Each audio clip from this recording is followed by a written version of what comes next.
अस्सलाम वालेकुम students and welcome back to AK education. अगर आप लोगों ने अभी तक हमारा चैनल सब्सक्राइब नहीं किया तो लाजमी हमारे चैनल को सब्सक्राइब कर दें ताकि तमाम वीडियोस आप तक पहुंचती रहें। जैसा कि आप सब जानते हैं कि हम हमारी पिछली वीडियोस में नम्स के मींस AMC के पास पेपर्स डिस्कस कर रहे हैं। हमारा बायोलॉजी पोर्शन कंटिन्यू है। हम लोग हमारी वीडियोस में काफ़ी हद तक MCQs को जो है वो डिस्कस कर चुके हैं। मेजर पोर्शन जो था बायोलॉजी का वो कंप्लीट हो चुका है हमारी प्रीवियस वीडियोस के अंदर। अगर आप लोगों ने अभी तक वो वीडियोस नहीं देखी तो आप लोग देख सकते हैं। आज हम स्टार्ट करने वाले हैं हमारे MCQ नंबर 91 से। MCQ नंबर 90 तक हमारी पिछली वीडियोस में तमाम MCQs अच्छी तरह डिस्कस कर चुके हैं। हम तमाम ऑप्शंस को भी डिस्कस कर चुके हैं कि इनका ये ऑप्शन क्यों है और क्यों नहीं है। तो आज हम स्टार्ट करने वाले हैं MCQ नंबर 91 से। हमारे पास MCQ है हाईली इंटेलिजेंट मैमल्स आर। ठीक है, इन्होंने हमसे पूछा है कि इनमें से कौन सा ऐसा मैमल है जो कि बहुत ज़्यादा इंटेलिजेंट कंसीडर किया जाता है। सबसे पहले तो मैमल्स की बात करते हैं। तो मैमल्स ऐसे कोई भी ऑर्गेनिजम्स, ठीक है, जो कि हमारे पास जिनके पास मेमरी ग्लैंड्स होते हैं, ठीक है, जो कि 3 तरह के मैमल्स होते हैं हमारे पास। एक प्लेसेंटल मैमल्स होते हैं, पाउच्ड मैमल्स होते हैं और एक होते हैं हमारे पास एग लेइंग मैमल्स। ठीक है, 3 तरह के मैमल्स होते हैं हमारे पास। ये आप लोग किंगडम एनिमेलिया वाला जो चैप्टर है उसको पढ़ेंगे तो उसमें आप लोगों को दिख जाएगा क्लास एनिमेलिया के अंदर। तो मैमल्स कोई भी ऐसे ऑर्गेनिजम्स होते हैं जिनके पास मेमरी ग्लैंड्स प्रेजेंट होते हैं, मींस जो कि अपने यंग वंस को फीड कर सकें। तो इनमें से कौन से ऐसे मैमल है जो कि बहुत ज़्यादा इंटेलिजेंट कंसीडर किया जाता है? A rat, B bat, C dolphin and D elephant. तो इनमें से जो सबसे हाईली इंटेलिजेंट मैमल है वो है डॉल्फिन। ठीक है, C option is the correct answer.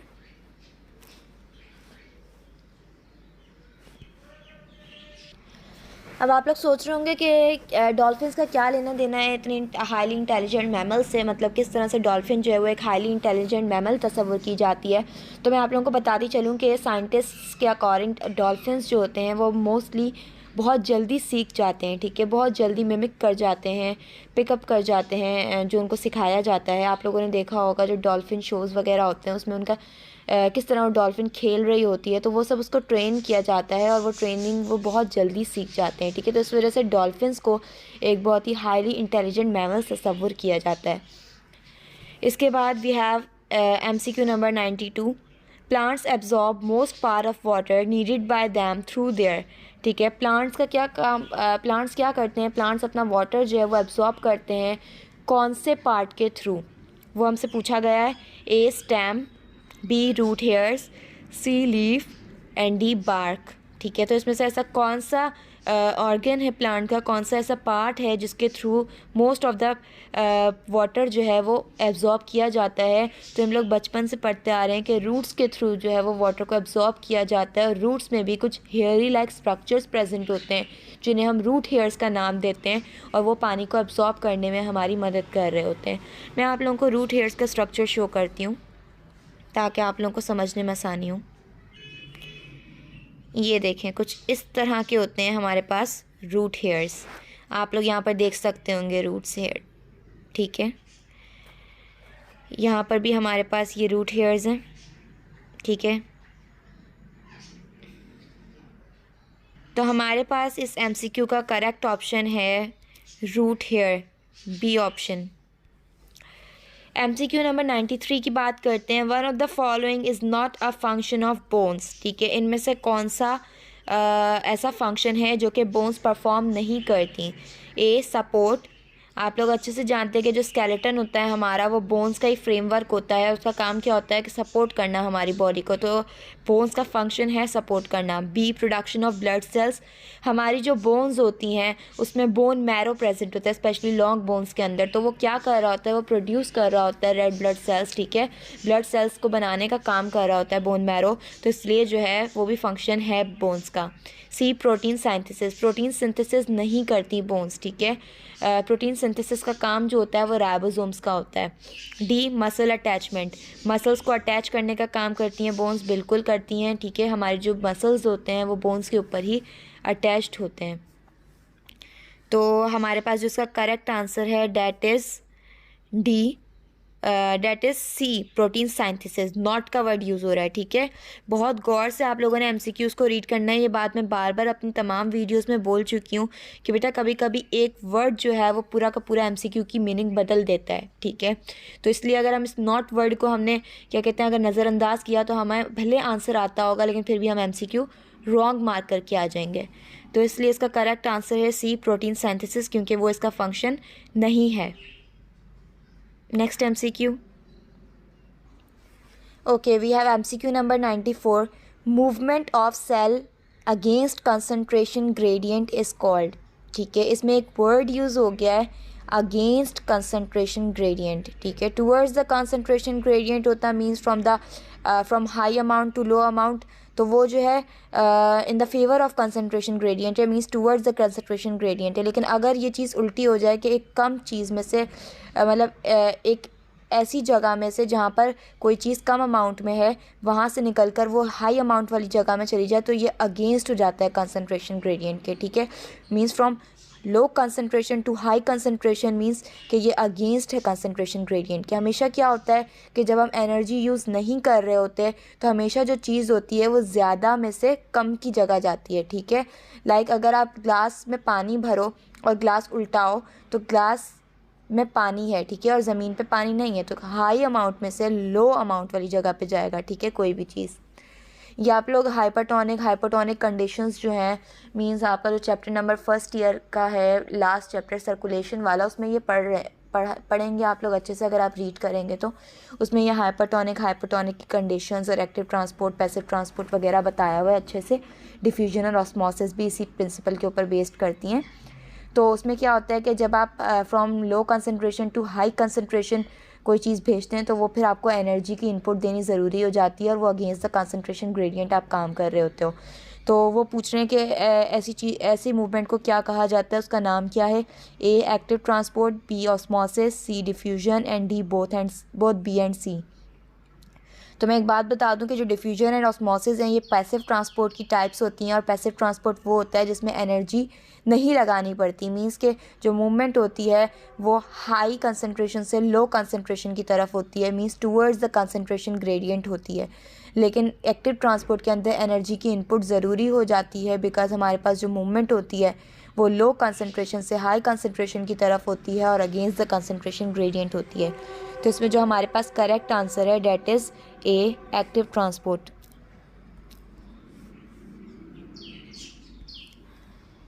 हमारे पास MCQ नंबर 95 है।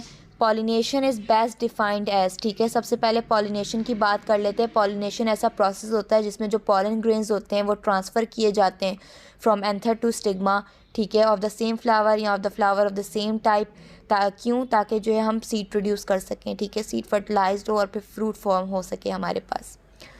तो ये प्रोसेस होता है पॉलिनेशन का। पॉलिनेशन को किस तरह से डिफ़ाइन किया जाता है वो हमसे डेफिनेशन पूछ रहे हैं हमारे MCQs के अंदर।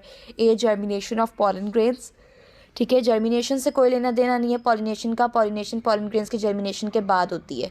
B transfer of pollen from anther to stigma, मैंने अभी ये बात दोहराई थी कि ट्रांसफ़र होता है पॉलन ग्रेन्स का एंथर से स्टिग्मा तक फ्लावर के। C formation of pollen grains की फॉर्मेशन से भी कोई लेना देना नहीं है। D none of these means इनमें से कोई भी आंसर करेक्ट नहीं है। तो हमारे पास जो करेक्ट आंसर है आप लोगों को पता लग गया होगा, that is B option, transfer of pollens from anther to the stigma, ठीक है। हम लोग इसका एक दफ़ा डायग्राम देख लेते हैं पॉलिनेशन की। मैं आपको पिछली वीडियोस में भी जो है पॉलिनेशन की डायग्राम शो कर चुकी है। इस तरह से पॉलिनेशन का प्रोसेस होता है, ठीक है। एंथर से स्टिग्मा तक जो है पॉलन ग्रेन्स ट्रांसफ़र किए जाते हैं with the help of any agent, कोई भी पॉलिनेटर होगा बीच में, तो ठीक है।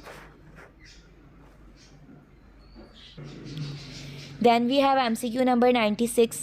DNA structure was first described by, ठीक है, इसमें से कौन से साइंटिस्ट हैं जिन्होंने DNA का स्ट्रक्चर सबसे पहले डिस्क्राइब किया था। DNA डीऑक्सीराइबोस न्यूक्लिक एसिड, ठीक है, ये एक न्यूक्लिक एसिड होता है हमारे पास जो कि न्यूक्लियोटाइड से मिलकर शुगर के मॉलिक्यूल और फॉस्फेट ग्रुप से मिलकर बनता है, ठीक है। और इसमें क्या होता है, ये हमारी हेरिडिटरी इन्फॉर्मेशन सारी स्टोर करके रखता है, क्रोमोसोम्स के अंदर प्रेजेंट होता है। तो एक छोटा सा इंट्रोडक्शन था DNA का, लेकिन हम साइंटिस्ट का नाम इधर बताने लगे हैं कि कौन से साइंटिस्ट थे जिन्होंने सबसे पहले DNA के मॉलिक्यूल को डिस्क्राइब किया। That is A Pasteur, B Robert Koch, C Watson and Crick and D Carolus Linnaeus. Carolus Linnaeus जो है वो फादर ऑफ टैक्सोनॉमी कहलाते हैं, ठीक है। पास्चर कौन थे, जो कि जिन्होंने जो है फर्मेंटेशन वाले प्रोसेस को बताया था कि मींस जो हमारे पास एबायोटिक और बायोटिक कंपोनेंट्स होते हैं उनके ऊपर उन्होंने एक्सपेरिमेंट किया था, ठीक है, बैक्टीरिया के ऊपर। आपके बैक्टीरिया वाले चैप्टर में इनका नाम लिखा हुआ है। फिर है B Robert Koch. Robert Koch का भी जो ताल्लुक़ है वो बैक्टीरिया और माइक्रो ऑर्गेनिज्म से है। तो हमारे पास जो करेक्ट आंसर है इसका सी, वॉटसन एंड क्रिक, ठीक है। वॉटसन और क्रिक ने एक मॉडल भी दिया था डीएनए का, double helix model of DNA. तो वॉटसन एंड क्रिक वो साइंटिस्ट थे जिन्होंने डीएनए मॉलिक्यूल को सबसे पहले डीएनए का स्ट्रक्चर जो है वो हमें डिस्क्राइब किया। मैं आप लोग को शो कर देती हूँ डीएनए का मॉलिक्यूल एक दफ़ा। ये हमारे पास वॉटसन एंड क्रिक का मॉडल है डीएनए का, ठीक है। इस तरह का स्ट्रक्चर होता है, डबल हेलिक्स मॉडल होता है, ठीक है। ये आप लोगों के पास डिटेल्ड में, अगर आप लोग सेकेंड ईयर बायोलॉजी में जो क्रोमोसोम्स एंड डीएनए वाला चैप्टर है वो रीड करेंगे तो उसमें आप लोगों को ये डिटेल्ड में समझ आएगा। हमारे पास हमारे इस एएमसी पास पेपर्स जो हम सॉल्व कर रहे हैं, इसके बायोलॉजी सेक्शन का आखिरी सवाल है इस वक्त मौजूद, MCQ number 97। The most abundant element in the earth's atmosphere is. Earth के एटमॉस्फेयर में सबसे ज़्यादा एबंडेंट एलिमेंट कौन सा है? A oxygen, B nitrogen, C hydrogen, D carbon dioxide and E none of these. तो इसमें से जो करेक्ट आंसर है that is B nitrogen. Nitrogen आप लोगों को पता है हवा में भी 78% प्रेजेंट होता है सबसे ज़्यादा, ठीक है। इसके अलावा हमारे जो सॉइल है उसके अंदर भी नाइट्रोजन प्रेजेंट होता है, ठीक है। इस तरह जो हमारी लिविंग बॉडीज़ के अंदर भी नाइट्रोजन प्रेजेंट होता है। प्रोटीन, क्योंकि नाइट्रोजन के अंदर प्रोटीन के अंदर नाइट्रोजन प्रेजेंट होता है क्योंकि, और प्रोटीन हमारा मेन कंपोनेंट होता है बॉडी का। तो इस वजह से जो मोस्ट अबंडेंट एलिमेंट है अर्थ के एटमॉस्फेयर में डेट इज़ नाइट्रोजन। सो हमारे पास जो करेक्ट आंसर है डेट इज़ बी। यहाँ पर हमारा बायोलॉजी सेक्शन जो है एएमसी पास पेपर्स का कंप्लीट हो गया है। हम हमारे नेक्स्ट वीडियोस के अंदर अगले पोर्शंस को भी डिस्कस करेंगे। इसके अलावा चैप्टर वाइज बायोलॉजी के एमसीक्यू स्टार्ट करेंगे सॉल्व करना, ठीक है, नेक्स्ट वीडियोस में हमारी। तो इंशाल्लाह आप लोग हमारे चैनल को सब्सक्राइब करें और इसे ज़्यादा से ज़्यादा शेयर करें अपने फ्रेंड्स के साथ। आई होप आप लोगों को हमारी वीडियो से फ़ायदा होता होगा एंड आप लोगों के बहुत से कॉन्सेप्ट्स भी क्लियर हुए होंगे। फिर भी किसी किस्म की कन्फ्यूजन है तो आप लोग हमारे कमेंट सेक्शन में पूछ सकते हैं। Thank you.